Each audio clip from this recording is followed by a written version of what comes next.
ইতালির পাবনা জেলা যুব সংগঠনের আয়োজনে রোম প্রবাসীদের নিয়ে অনুষ্ঠিত হয়েছে তুষার ভ্রমণ। আয়োজকরা জানান, প্রবাসের একঘেয়েমি জীবনে আনন্দ খুঁজে পাওয়া এই ভ্রমণের উদ্দেশ্য। বিস্তারিত রয়েছে রিপোর্টে। প্রবাস জীবনের কর্মব্যস্ততার ফাঁকে আনন্দ বিনোদনের প্রত্যাশায় পাবনা জেলা যুব সংগঠনের আয়োজনে অনুষ্ঠিত হল তুষার ভ্রমণ।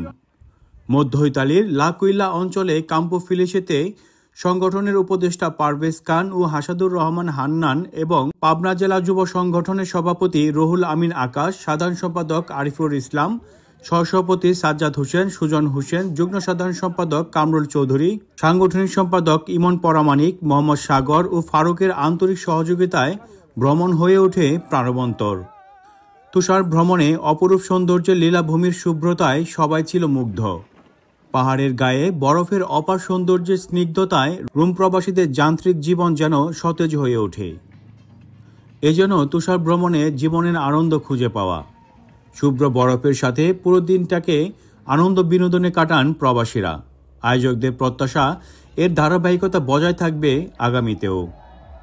Ion TV news, Rome, Italy.